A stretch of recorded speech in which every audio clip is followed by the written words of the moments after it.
The Art of Public Speaking by Dale Carnegie and Joseph Berg Esenwein. Section 5. Chapter 5. Efficiency Through Change of Pace. Hear how he clears the points of faith, wi' rattlin' and thumpin', now meekly calm, now wild in wrath, he's stampin' and he's jumpin'. Robert Burns, Holy Fair. The Latins have bequeathed to us a word that has no precise equivalent in our tongue, therefore we have accepted it, body unchanged. It is the word tempo, and means rate of movement, as measured by the time consumed in executing that movement. Thus far its use has been largely limited to the vocal and musical arts, but it would not be surprising to hear tempo applied to more concrete matters, for it perfectly illustrates the real meaning of the word to say that an ox cart moves in slow tempo, an express train in a fast tempo. Our guns that fire 600 times a minute shoot at a fast tempo. The old muzzle loader that required 3 minutes to load shot at a slow tempo. Every musician understands this principle. It requires longer to sing a half note than it does an eighth note. Now tempo is a tremendously important element in good platform work, for when a speaker delivers a whole address at very nearly the same rate of speed, he is depriving himself of one of his chief means of emphasis and power. The baseball pitcher, the bowler in cricket, the tennis server, all know the value of change of pace, change of tempo, in delivering their ball, and so must the public speaker observe its power. Change of tempo lends naturalness to the delivery. Naturalness, or at least seeming naturalness, as was explained in the chapter on monotony, is greatly to be desired, and a continual change of tempo will go a long way towards establishing it. Mr. Howard Lindsay, stage manager for Miss Margaret Anglin, recently said to the present writer that change of pace was one of the most effective tools of the actor. While it must be admitted that the stilted mouthings of many actors indicate cloudy mirrors, still the public speaker would do well to study the actor's use of tempo. There is, however, a more fundamental and effective source at which to study naturalness, a trait which, once lost, is shy of recapture. That source is the common conversation of any well-bred circle. This is the standard we strive to reach on both stage and platform, with certain differences, of course, which will appear as we go on. If speaker and actor were to reproduce with absolute fidelity every variation of utterance, every whisper, grunt, pause, silence, and explosion of conversation as we find it typically in everyday life, much of the interest would leave the public utterance. Naturalness in public address is something more than faithful reproduction of nature. It is the reproduction of those typical parts of nature's work which are truly representative of the whole. The realistic story writer understands this in writing dialogue, and we must take it into account in seeking for naturalness through change of tempo. Suppose you speak the first of the following sentences in a slow tempo, the second quickly, observing how natural is the effect. Then speak both with the same rapidity and note the difference. I can't recall what I did with my knife. Oh, now I remember I gave it to Mary. We see here that a change of tempo often occurs in the same sentence, for tempo applies not only to single words, groups of words, and groups of sentences, but to the major parts of a public speech as well. Questions and exercises. 1. In the following, speak the words long, long while very slowly. The rest of the sentence is spoken in moderately rapid tempo. When you and I behind the veil are past, oh, but the long, long while the world shall last, which of our coming and departure heeds, as the 7 seas should heed a pebble cast. Note, in the following selections, the passages that should be given a fast tempo are in italics. Those that should be given in a slow tempo are in small capitals. Practice these selections, and then try others, changing from fast to slow tempo on different parts, carefully noting the effect. 2. No Mirabeau, Napoleon, Burns, Cromwell, No man adequate to do anything, but is first of all in right earnest about it, what I call a sincere man. I should say sincerity, a great, deep, genuine sincerity, is the first characteristic of a man in any way heroic. Not the sincerity that calls itself sincere. Ah, no, that is a very poor matter indeed. A shallow, braggart, conscious sincerity, oftenest self-conceit mainly. The great man's sincerity is of a kind he cannot speak of, is not conscious of. Thomas Carlyle. 3. True worth is in being, not seeming, in doing each day that goes by some little good, not in dreaming of great things to do by and by. For whatever men say in their blindness, and in spite of the follies of youth, there is nothing so kingly as kindness, and nothing so royal as truth. Anonymous. 4. To get a natural effect, where would you use slow and where fast tempo in the following? Fool's Gold. See him there, cold and gray, watch him as he tries to play. No, he doesn't know the way. He began to learn too late. She's a grim old hag, is fate, for she let him have his pile, smiling to herself the while, knowing what the cost would be when he'd found the golden key. Multimillionaire is he, many times more rich than we, but at that I wouldn't trade with the bargain that he made. Came here many years ago, not a person did he know, had the money hunger bad, mad for money, piggish mad. Didn't let a joy divert him, didn't let a sorrow hurt him. Let his friends and kin desert him, while he planned and plugged and hurried on his quest for gold and power. Every single wakeful hour with the money thought he'd dower, all the while as he grew older and grew bolder, he grew colder.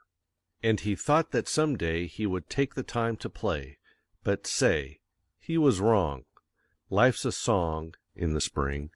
Youth can sing and can fling, but joys wing when we're older, like birds when it's colder. The roses were red as he went rushing by, and glorious tapestries hung in the sky, and the clover was waving 'neath honey bees slaving. A bird over there roundelayed a soft air, but the man couldn't spare time for gathering flowers, or resting in bowers, or gazing at skies that gladdened the eyes, so he kept on and swept on, through mean, sordid years. Now he's up to his ears in the choicest of stocks, he owns endless blocks of houses and shops, and the stream never stops, pouring into his banks. I suppose that he ranks pretty near to the top. What I have wouldn't sop his ambition one tittle, and yet with my little I don't care to trade with the bargain he made. Just watch him today, see him trying to play. He's come back for blue skies, but they're in a new guise. Winter's here, all is gray, the birds are away, the meadows are brown, the leaves lie aground, and the gay brook that wound with a swirling and whirling of waters is furling its bosom in ice, and he hasn't the price, with all of his gold, to buy what he sold. He knows now the cost of the springtime he lost, of the flowers he tossed from his way, and say, he'd pay any price if the day could be made not so gray. He can't play. Herbert Kaufman, used by permission of Everybody's Magazine. Change of tempo prevents monotony. The canary in the cage before the window is adding to the beauty and charm of his singing by a continual change of tempo. If King Solomon had been an orator, he undoubtedly would have gathered wisdom from the song of the wild birds as well as from the bees. Imagine a song written with but quarter notes. Imagine an auto with only one speed. Exercises. 1. Note the change of tempo indicated in the following, and how it gives a pleasing variety. Read it aloud. Fast tempo is indicated by italics, slow by small capitals. And he thought that some day he would take the time to play, but say, he was wrong. Life's a song, in the spring youth can sing and can fling, but joys wing when we're older, like the birds when it's colder. The roses were red as he went rushing by, and glorious tapestries hung in the sky. 2. Turn to Fool's Gold on page 42, and deliver it in an unvaried tempo. Note how monotonous is the result. This poem requires a great many changes of tempo and is an excellent one for practice. 3. Use the changes of tempo indicated in the following, noting how they prevent monotony. Where no change of tempo is indicated, use a moderate speed. Too much of variety would really be a return to monotony. The Mob. "A mob kills the wrong man" was flashed in the newspaper headline lately. The mob is an irresponsible, unthinking mass. It always destroys but never constructs. It criticizes but never creates.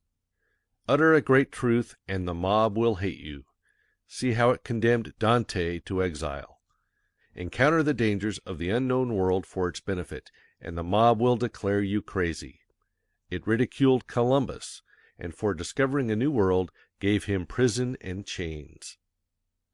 Write a poem to thrill human hearts with pleasure, and the mob will allow you to go hungry. The blind Homer begged bread through the streets.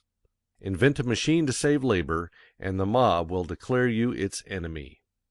Less than 100 years ago, a furious rabble smashed Timonier's invention, the sewing machine. Build a steamship to carry merchandise and accelerate travel, and the mob will call you a fool. A mob lined the shores of the Hudson River to laugh at the maiden attempt of Fulton's Folly, as they called his little steamboat. Emerson says, "A mob is a society of bodies voluntarily bereaving themselves of reason and traversing its work. The mob is man voluntarily descended to the nature of the beast. Its fit hour of activity is night. Its actions are insane, like its whole constitution. It persecutes a principle. It would whip a right. It would tar and feather justice by inflicting fire and outrage upon the house and persons of those who have these." The mob spirit stalks abroad in our land today. Every week gives a fresh victim to its malignant cry for blood. There were 48 persons killed by mobs in the United States in 1913, 64 in 1912, and 71 in 1911. Among the 48 last year were a woman and a child. 2 victims were proven innocent after their death. In 399 B.C., a demagogue appealed to the popular mob to have Socrates put to death, and he was sentenced to the hemlock cup. 1400 years afterward, an enthusiast appealed to the popular mob, and all Europe plunged into the Holy Land to kill and mangle the heathen. In the 17th century, a demagogue appealed to the ignorance of men, and 20 people were executed at Salem, Mass, within 6 months for witchcraft. 2,000 years ago, the mob yelled, "Release unto us Barabbas," and Barabbas was a murderer. From an editorial by D.C. in Leslie's Weekly, by permission. Present-day business is as unlike old-time business as the old-time ox cart is unlike the present-day locomotive. Invention has made the whole world over again. The railroad, telegraph, telephone have bound the people of modern nations into families. To do the business of those closely knit millions in every modern country, great business concerns came into being. What we call big business is the child of the economic progress of mankind. So warfare to destroy big business is foolish because it cannot succeed, and wicked because it ought not to succeed. Warfare to destroy big business does not hurt big business, which always comes out on top, so much as it hurts all other business which, in such a warfare, never come out on top. A. J. Beveridge. Change of tempo produces emphasis. Any big change of tempo is emphatic and will catch the attention. You may scarcely be conscious that a passenger train is moving when it is flying over the rails at 90 miles an hour. But if it slows down very suddenly to a 10-mile gait, your attention will be drawn to it very decidedly. You may forget that you are listening to music as you dine, but let the orchestra either increase or diminish its tempo in a very marked degree, and your attention will be arrested at once. This same principle will procure emphasis in a speech. If you have a point that you want to bring home to your audience forcefully, make a sudden and great change of tempo, and they will be powerless to keep from paying attention to that point. Recently the present writer saw a play in which these lines were spoken. Quote, "I don't want you to forget what I said. I want you to remember it the longest day you... I don't care if you've got 6 guns." End quote. The part up to the dash was delivered in a very slow tempo. The remainder was named out at lightning speed, as the character who was spoken to drew a revolver. The effect was so emphatic that the lines are remembered 6 months afterwards, while most of the play has faded from memory. The student who has powers of observation will see this principle applied by all our best actors in their efforts to get emphasis where emphasis is due. But remember that the emotion in the matter must warrant the same intensity in the manner, or the effect will be ridiculous. Too many public speakers are impressive over nothing. Thought rather than rules must govern you while practicing change of pace. It is often a matter of no consequence which part of a sentence is spoken slowly and which is given in fast tempo. The main thing to be desired is the change itself. For example, in the selection "The Mob" on page 46, note the last paragraph. Reverse the instructions given, delivering everything that is marked for slow tempo quickly, and everything that is marked for quick tempo slowly. You will note that the force or meaning of the passage has not been destroyed. However, many passages cannot be changed to a slow tempo without destroying their force. Instances: the Patrick Henry speech on page 110, and the following passage from Whittier's Barefoot Boy. Oh, for boyhood's time of June, crowding years in one brief moon, when all things I heard or saw, me, their master, waited for. I was rich in flowers and trees, hummingbirds and honeybees. For my sport the squirrel played, plied the snouted mole his spade. For my taste the blackberry cone purpled over hedge and stone. Laughed the brook for my delight through the day and through the night, whispering at the garden wall, talked with me from fall to fall. Mine the sand-rimmed pickerel pond, mine the walnut slopes beyond, mine and bending orchard trees, apples of Hesperides. Still as my horizon grew, larger grew my riches, too. All the world I saw or knew seemed a complex Chinese toy, fashioned for a barefoot boy. J. G. Whittier. Be careful in regulating your tempo not to get your movement too fast. This is a common fault with amateur speakers. Mrs. Siddon's rule was, "Take time." 100 years ago there was used in medical circles a preparation known as the shotgun remedy. It was a mixture of about 50 different ingredients, and was given to the patient in the hope that at least one of them would prove efficacious. That seems a rather poor scheme for medical practice, but it is good to use shotgun tempo for most speeches, as it gives a variety. Tempo, like diet, is best when mixed. Questions and exercises. 1. Define tempo. 2. What words come from the same root? 3. What is meant by a change of tempo? 4. What effects are gained by it? 5.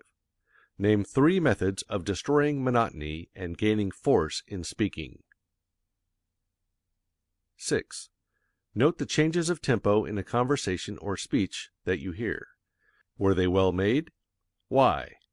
Illustrate. 7.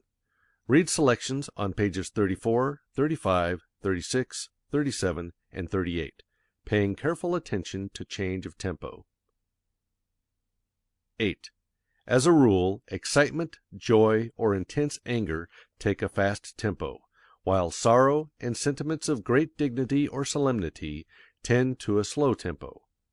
Try to deliver Lincoln's Gettysburg speech, page 50, in a fast tempo, or Patrick Henry's speech, page 110, in a slow tempo, and note how ridiculous the effect will be. Practice the following selections, noting carefully where the tempo may be changed to advantage. Experiment, making numerous changes. Which one do you like best? Dedication of Gettysburg Cemetery.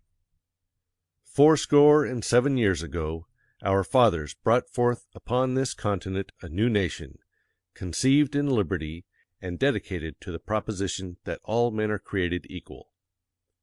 Now we are engaged in a great civil war, testing whether that nation, or any nation so conceived and so dedicated, can long endure. We are met on a great battlefield of that war. We are met to dedicate a portion of it as the final resting place of those who have given their lives that that nation might live.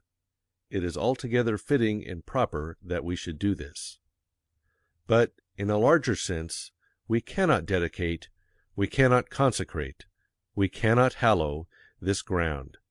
The brave men, living and dead, who struggled here, have consecrated it, far above our power to add or to detract. The world will very little note nor long remember what we say here, but it can never forget what they did here. It is for us, the living, rather, to be dedicated here to the unfinished work that they have thus far so nobly carried on. It is rather for us to be here dedicated to the great task remaining before us, that from these honored dead we take increased devotion to that cause for which they here gave the last full measure of devotion, that we here highly resolve that these dead shall not have died in vain, that the nation shall, under God, have a new birth of freedom, and that government of the people, by the people, for the people, shall not perish from the earth. Abraham Lincoln. A Plea for Cuba. This deliberative oration was delivered by Senator Thurston in the United States Senate on March 24, 1898. It is recorded in full in the Congressional Record of that date. Mrs. Thurston died in Cuba. As a dying request, she urged her husband, who was investigating affairs in the island, to do his utmost to induce the United States to intervene.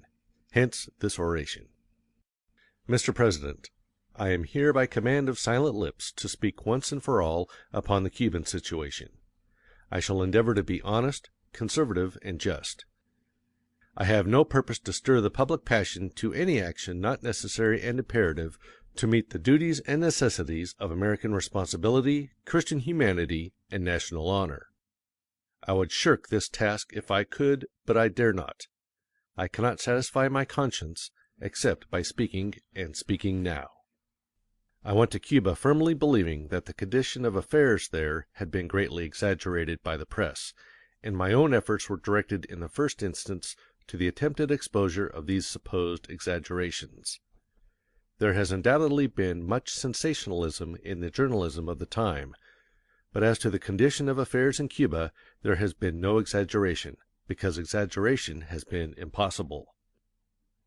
Under the inhuman policy of Weyler, not less than 400,000 self-supporting, simple, peaceable, defenseless country people were driven from their homes in the agricultural portions of the Spanish provinces to the cities, and imprisoned upon the barren waste outside the residence portions of these cities and within the lines of entrenchment established a little way beyond. Their humble homes were burned, their fields laid waste, their implements of husbandry destroyed, their livestock and food supplies for the most part confiscated. Most of the people were old men, women, and children. They were thus placed in hopeless imprisonment, without shelter or food. There was no work for them in the cities to which they were driven. They were left with nothing to depend upon except the scanty charity of the inhabitants of the cities, and with slow starvation their inevitable fate. The pictures in the American newspapers of the starving reconcentrados are true. They can all be duplicated by the thousands. I never before saw, and please God I may never again see, so deplorable a sight as the reconcentrados in the suburbs of Matanzas. I can never forget to my dying day the hopeless anguish in their despairing eyes. Huddled about their little bark huts, they raised no voice of appeal to us for alms as we went among them. Men, women, and children stand silent, famishing with hunger. Their only appeal comes from their sad eyes, through which one looks as through an open window into their agonizing souls. The government of Spain has not appropriated and will not appropriate $1 to save these people. They are now being attended and nursed and administered to by the charity of the United States. Think of the spectacle! We are feeding these citizens of Spain, we are nursing their sick, we are saving such as can be saved, and yet there are those who still say it is right for us to send food, but we must keep hands off. I say that the time has come when muskets ought to go with the food. We asked the governor if he knew of any relief for these people except through the charity of the United States. He did not. We asked him, "When do you think the time will come that these people can be placed in a position of self-support?" He replied to us with deep feeling, "Only the good God or the great government of the United States will answer that question." I hope and believe that the good God by the great government of the United States will answer that question. I shall refer to these horrible things no further. They are there. God pity me, I have seen them. They will remain in my mind forever, and this is almost the 20th century. Christ died 1900 years ago, and Spain is a Christian nation. She has set up more crosses in more lands, beneath more skies, and under them has butchered more people than all the other nations of the earth combined. Europe may tolerate her existence as long as the people of the Old World wish. God grant that before another Christmas morning the last vestige of Spanish tyranny and oppression will have vanished from the Western Hemisphere. The time for action has come. No greater reason for it can exist tomorrow than exists today. Every hour's delay only adds another chapter to the awful story of misery and death. Only one power can intervene: the United States of America. Ours is the one great nation in the world, the mother of American republics. She holds a position of trust and responsibility toward the peoples and affairs of the whole Western Hemisphere. It was her glorious example which inspired the patriots of Cuba to raise the flag of liberty in her eternal hills. We cannot refuse to accept this responsibility which the God of the universe has placed upon us as the one great power in the New World. We must act. What shall our action be? Against the intervention of the United States in this holy cause there is but one voice of dissent. That voice is the voice of the money changers. They fear war. Not because of any Christian or ennobling sentiment against war and in favor of peace, but because they fear that a declaration of war, or the intervention which might result in war, would have a depressing effect upon the stock market. Let them go. They do not represent American sentiment, they do not represent American patriotism. Let them take their chances as they can. Their weal or woe is of but little importance to the liberty-loving people of the United States. They will not do the fighting, their blood will not flow. They will keep on dealing in options on human life. Let the men whose loyalty is to the dollar stand aside, while the men whose loyalty is to the flag come to the front. Mr. President, there is only one action possible, if any is taken. That is, intervention for the independence of the island. But we cannot intervene and save Cuba without the exercise of force, and force means war. War means blood. The lowly Nazarene on the shores of Galilee preached the divine doctrine of love, peace on earth, goodwill toward men. Not peace on earth at the expense of liberty and humanity.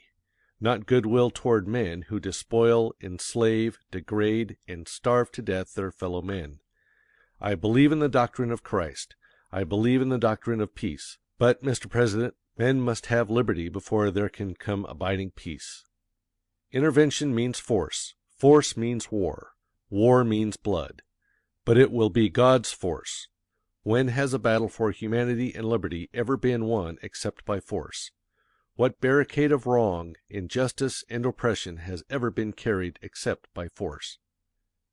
Force compelled the signature of unwilling royalty to the great Magna Carta. Force put life into the Declaration of Independence and made effective the Emancipation Proclamation. Force beat with naked hands upon the iron gateway of the Bastille and made reprisal in one awful hour for centuries of kingly crime. Force waved the flag of revolution over Bunker Hill and marked the snows of Valley Forge with blood-stained feet. Force held the broken line of Shiloh, climbed the flame-swept hill at Chattanooga, and stormed the clouds on Lookout Heights. Force marched with Sherman to the sea, rode with Sheridan in the valley of the Shenandoah, and gave Grant victory at Appomattox. Force saved the Union, kept the stars in the flag, made niggers men. The time for God's force has come again. Let the impassioned lips of American patriots once more take up the song. In the beauty of the lilies, Christ was born across the sea, with a glory in his bosom that transfigures you and me. As he died to make men holy, let us die to make men free, while God is marching on. Others may hesitate, others may procrastinate, others may plead for further diplomatic negotiation, which means delay. But for me, I am ready to act now, and for my action I am ready to answer to my conscience, my country, and my God. James Mellon Thurston. End of section 5.